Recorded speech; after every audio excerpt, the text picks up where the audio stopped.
हाय दोस्तों, इसके पहले पार्ट में हमने देखा है कि रियल नंबर क्या है, उसके अंदर में क्या क्या है और एक थ्योरम देखा था यूक्लिड डिवीजन लेमा करके। अभी देख रहे हैं सेकंड थ्योरम और बाकी के थ्योरम इसमें एक्सप्लेन करते हैं। तो इस थ्योरम में गिवन क्या है, the fundamental theorem of arithmetics. ये क्या है, every composite number can be express मतलब factorise, can be express as a product of primes, and this factorization is unique apart from order in which the prime factor occurs. आपको लगता होगा कि sir कितना hard word है, कितना theorem hard होगा। एकदम सिंपल है, अभी समझा के देता हूं आपको। तो क्या होता है देखते हैं हम। मान लीजिए कि एक कंपोजिट नंबर है, कोई भी कंपोजिट नंबर, चलो हम 12 ले लेते हैं। क्या ले लिया हमने, 12 can be express as a product of prime. इसको हम एक्सप्रेस करते हैं, मान लीजिए 12 प्राइम फैक्टर गिराते हैं इसके 2 6 जा 12, 2 3 जा 6, 3 1 जा 3। क्या आगे 2 into 2 into 3 as a product of prime. ये क्या है, प्राइम नंबर, उसका क्या है प्रोडक्ट मतलब मल्टीप्लाई। दिस कंपोजिट नंबर क्या है, प्रोडक्ट ऑफ प्राइम्स। और एक खाता ले लो दूसरा 6 ले लेते हैं या 14 ले लेते हैं। 2 7 दा 14, 7 1 दा 7। सो 14 इज इक्वल टू 2 into 7। ये कौन सा नंबर है, कंपोजिट नंबर। ये क्या है, दोनों प्राइम नंबर। प्राइम नंबर का क्या है, product. Composite number can be express as a product of prime numbers. समझ में आ गया। And this factorization is unique, ये यूनिक होता है अपार्ट फ्रॉम ऑर्डर। इसमें ऑर्डर की जरूरत नहीं होती है। ऑर्डर मतलब इसको ले लेते हैं, मान लीजिए कि हम 14 को 7 से करते हैं। 7 2 जा 14, 2 1 जा 2। इसके फैक्टर कैसे गिरे, 7 मल्टीप्लाई बाय 2।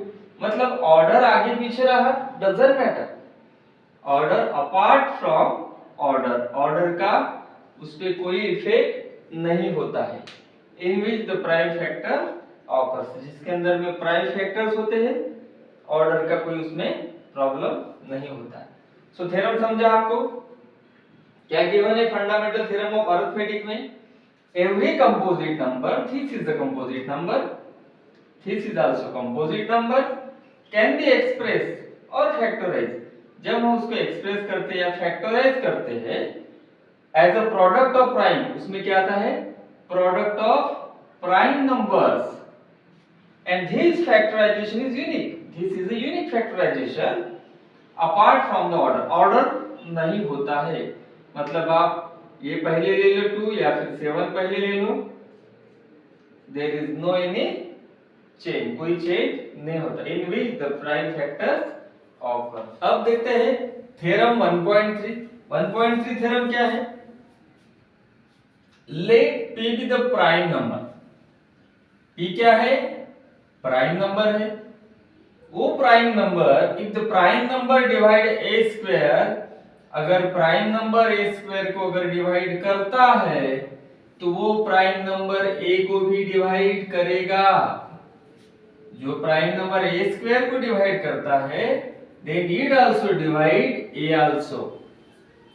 फिर से एक बात, p is the prime number, अगर वो प्राइम नंबर a स्क्वायर को डिवाइड करता है तो वो a को भी डिवाइड करेगा, where a is a positive integer। For example ले लेते हैं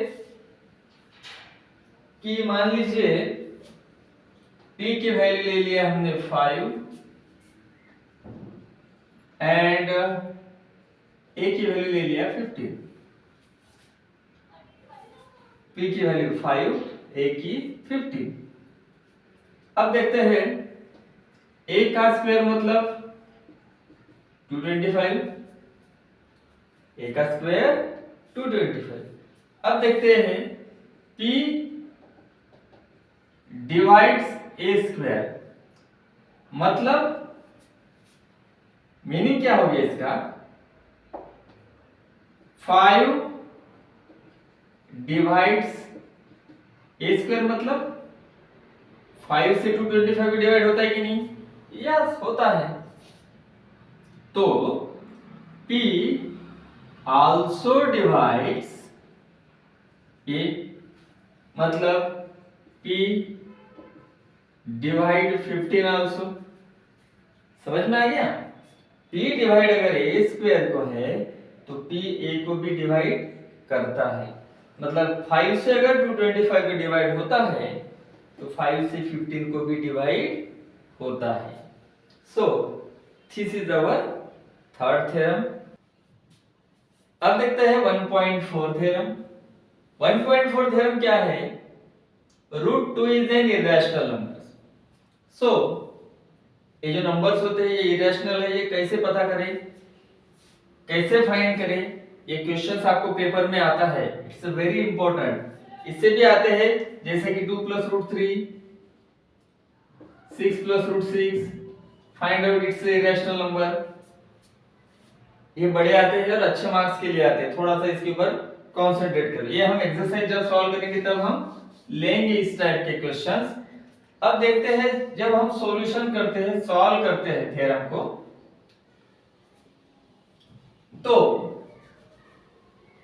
इसको लिखते हैं लेट, अजम्पशन करते हैं कि √2 इज अ रैशनल नंबर। मान लो √2 क्या है? रैशनल नंबर है। √2 इज इक्वल टू a/b लेते हैं। a b are coprime integers, coprime number ले लिया हमने उसको। अब एक बात याद रखिए, कोप्राइम का मतलब क्या होता है? कोप्राइम मतलब दोनों में 1 के अलावा कोई कॉमन नहीं है। फॉर एग्जांपल 2/3, इसमें 2 1 2, 3 1 3 मींस 1 के अलावा कोई कॉमन है क्या? नहीं। इन नंबर्स को हम कोप्राइम नंबर कहते हैं। 2/4 को कहेंगे क्या? नहीं, इसमें कॉमन आता है। तो कोप्राइम का मतलब 1 के अलावा कोई कॉमन नहीं है उसमें। अब क्या करते हैं? b डिवाइड है, इधर आएगा तो मल्टीप्लाई होगा, √2 into b is equal to a। अब ये रूट में है तो हम करते हैं स्क्वेयरिंग बोथ साइड्स। अब स्क्वायर करते हैं, √2 b का स्क्वायर, a का भी स्क्वायर, √2 का स्क्वायर, √2 का स्क्वायर मतलब √4, स्क्वायर रूट में 4 मतलब कितना आ गया? 2। b का स्क्वायर b स्क्वायर, a का स्क्वायर a स्क्वायर। अब इससे क्या पता चला हमें? 2 is divisible by a square, 2 is divisible by a square, therefore इसके पहले इसमें हमने क्या देखा था? अगर 2a स्क्वायर को डिविजिबल है तो 2 is also divisible by a, तो 2a को भी डिविजिबल है। अगर 2a स्क्वायर को डिविजिबल है तो 2a को भी डिविजिबल है। If the 2 is divisible by a square मतलब 2 is divisible by a। तो हम ले लेते हैं late c be any integer, c be any integer। ये ऐसे दिखते हैं, बहुत बड़े दिखते हैं या फिर डिफरेंट दिखते हैं, लेकिन एकदम सिंपल है। इसको एक बार फिर से लिखेंगे ना तो बिल्कुल डन, आपके लॉन्ग टर्म में बिल्कुल फिट हो जाएगा ये। c भी एनी इंटीजर ले लिया, अभी a इज डिविजिबल बाय 2 है, अगर डिविजिबल के साथ में कोई भी इंटीजर मल्टीप्लाई किया तो डिविजिबल होता ही है, बराबर। अभी इसकी स्क्वेयरिंग करते हैं, squaring both sides, both side से स्क्वायर करते हैं। क्या हो गया? a का स्क्वायर 2c का स्क्वायर, a का स्क्वायर a स्क्वायर, 2 का स्क्वायर 4, c का स्क्वायर c स्क्वायर। लेकिन हमारे पास a स्क्वायर की वैल्यू क्या थी, चलो इसको 1 दे देता हूं, फ्रॉम 1 a स्क्वायर की वैल्यू क्या है हमारे पास 2b स्क्वायर, मतलब 2b square is equal to 4c square. 2 कैसा है, मल्टीप्लाई है, क्या था हमारे पास 2b square is equal to 4c square, 2 multiply करेंगे तो डिवाइड,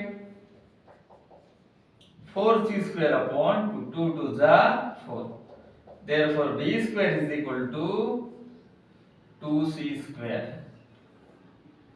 अब इससे क्या पता चलता है कि 2 is divisible by b square, 2 is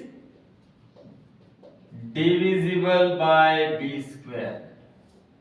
अगर b स्क्वायर को डिविजिबल है तो therefore 2 is also divisible by b। अगर दो b स्क्वायर को डिविजिबल है तो दो b को भी डिविजिबल है, बराबर है। तो पहले क्या देखा था 2 इज डिविजिबल बाय a, अब देख रहे हैं 2 इज डिविजिबल बाय b, मतलब 2 is divisible bye a and b, समझे कि नहीं। 2 is divisible bye a, 2 is divisible by b, मतलब 2 is divisible bye a and b। लेकिन हमने जब भी क्या कहा था, को प्राइम नंबर्स बोला था उनको, यानी 1 के अलावा कोई कॉमन नहीं होना चाहिए उसमें, 1 के अलावा कोई कॉमन होना ही नहीं चाहिए। लेकिन यहाँ पे तो 2 आ रहा है दोनों में कॉमन, इसमें भी डिविजिबल है, इसमें भी डिविजिबल है, मतलब 2 क्या हो गया, दोनों में कॉमन हो गया। तो हमने जो अजम्पशन किया था कि ये रैशनल नंबर है, ये क्या हो गया हमारा, √2 को कोप्राइम से किया था, लेकिन वो तो कोप्राइम नहीं निकले, इसका मतलब हमारा अजम्पशन क्या हुआ, wrong. Therefore our assumption is wrong, that कौन सा रॉन्ग हो गया, √2 is not a rational, √2 is not a rational, और रैशनल नहीं है तो क्या हो गया, therefore √2 is an irrational number। अभी सेम प्रोसेस आप √3 के लिए करो, same √3 a by b divide हो जाएगा, सेम 5 के लिए करो, 7 के लिए करो, मींस आप इस तरह से 2-3 अगर करके देखते हो तो 100% बताता हूं कि आपको पहले दूसरे प्रॉब्लम में ये पूरा अच्छे से दिमाग में बैठ जाएगा।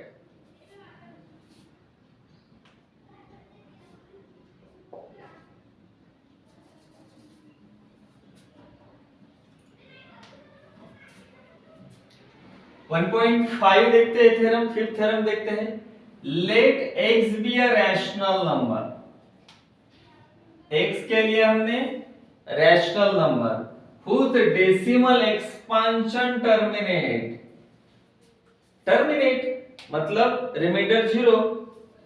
x be a rational number, एक ऐसा रैशनल नंबर है जिसका डेसिमल एक्सपांशन टर्मिनेट होता है, टर्मिनेट मतलब remainder becomes 0, then x can be expressed in the form, अगर उसको हमने p अपॉन q के फॉर्म में, मतलब रैशनल नंबर है वो whose p and q are co-prime, याद रखना p and q क्या है, co-prime means there is only one common factor in both of them, they and the prime factor of q is in the form of 2 to the power n and 5 to the power m, then and where n and m are non-negative integers। अब दिमाग के ऊपर से गया होगा सबके आपके, तो फिर से इसको देखो एक बार, इट्स वेरी सिंपल। वो कहना क्या चाहता है थ्योरम में, उतना अगर आपको समझ में आ गया तो आपके लिए सब प्रॉब्लम आसान हो जाएंगे। उसका कहना यह है कि एक रैशनल नंबर है p अपॉन q, यहां तक समझ में आ गया। रैशनल नंबर है p अपॉन q। p और q क्या है? कोप्राइम फैक्टर्स है। जब हम फैक्टराइजेशन करते हैं इसका, किसका करते हैं?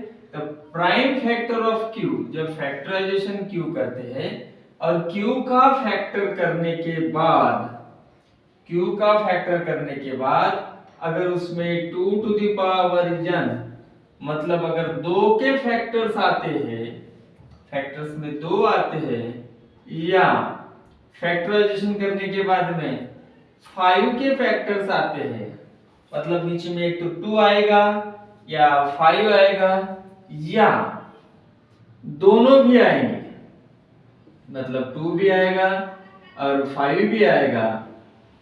जब 2 आता है तो भी टर्मिनेट होगा, जब 5 आएगा वो भी टर्मिनेट होगा, जब 2 एंड 5 दोनों भी आएंगे तो वो भी टर्मिनेट होगा। थ्योरम का मतलब क्या है? x रैशनल नंबर दिया है, x is a rational number, कौन से फॉर्म में है? p अपॉन q के फॉर्म में है। p और q दोनों भी कोप्राइम फैक्टर्स है, मतलब एक के अलावा दोनों भी कॉमन नहीं है उसमें। तब अगर वो जो टर्मिनेट होगा, अगर टर्मिनेट होगा मतलब रिमाइंडर 0 आएगा, तो 0 कब आएगा? नीचे में 2 होना चाहिए, 5 होना चाहिए फैक्टर में, या दोनों भी रहे तो भी चलता है। अभी एग्जांपल के तौर पे देखते हैं, मान लीजिए 31 अपॉन 8, ये p की वैल्यू है, ये q की वैल्यू है। देखो अभी फैक्टर गिराते हैं, 8 के फैक्टर कितने गिरेंगे? 2 4 जा 8, 2 2 जा 4, मतलब 2 इंटू 2 इंटू 2, मतलब 31 2 का cube, 2 to the power n। अभी हम देख बोलेंगे कि भाई इससे सब टर्मिनेट हुआ तो कैसा होगा? चलो देखते हैं। 31 8, 8 4 जा नहीं जाएगा, 8 3 जा 24, 7 बचे, 8 8 जा 64, 6 बचे, 8 7 जा 56, 4 बचे, 8 5 जा 40, हो गया टर्मिनेट, 0 आ गया। मगर 2 रहा तो टर्मिनेट। दूसरा एग्जांपल लेते हैं खदा, चलो 13 अपॉन 125। अब 125 के फैक्टर देखो, तो लास्ट में 5 है तो 5 से जाएगा, 5 25 जा 125, 5 5 जा 25, 5 1 जा 5, मतलब 13 अपॉन 5 इंटू 5 इंटू 5, मतलब 5 का क्यूब। अब इससे जाएगा क्या? करके देखो, 100% 0 आएगा। इसने कहा क्या कहा? 6 में 2 और 5 है, इसका मतलब डेसिमल एक्सपेंशन टर्मिनेटिंग। फिफ्थ में क्या था? टर्मिनेटिंग है, मतलब डिनोमिनेटर में ये है। 6 में क्या कहा? यह है, मतलब उसका डेसिमल एक्सपेंशन टर्मिनेट है। सेवंथ भी सेम है, 5 6 7 तीनों भी सेम है। x की वैल्यू दिया है p अपॉन q, p और q को प्राइम फैक्टर्स है, such that prime factors of q, यहां से देखिए q के जो प्राइम फैक्टर्स है, विच q के prime, q is not of the form of इसके, अगर q इसके फॉर्म में नहीं आता है, q 2 to the power n और 5 टू द पावर n के फॉर्म में नहीं आता है, तो जो डेसिमल एक्सपेंशन होगा, जो डेसिमल एक्सपेंशन होगा वो नॉन टर्मिनेटिंग एंड रिकरिंग होगा, जो नॉन टर्मिनेटिंग एंड रिकरिंग होगा। फॉर एग्जांपल देखते हैं कि 2 3 और 5 आया। अभी 2 तो है, 2 रहा तो टर्मिनेट हो जाएगा, 5 रहा तो टर्मिनेट हो जाएगा, लेकिन उसके अलावा भी एक वैल्यू आई है। अगर इस तरह से वैल्यू आती है तो नॉन टर्मिनेटिंग और रिपीटिंग में जाएगा, कहा जाएगा नॉन टर्मिनेटिंग और रिपीटिंग फॉर्म में जाएगा। तो इस तरह से हमने आज 6 थ्योरम देखे हैं। ये 6 थ्योरम अगर आपको समझ में आ गए होंगे तो इसके बेस पे जितने भी प्रॉब्लम्स है वो आपको करना एकदम आसान जाएगा।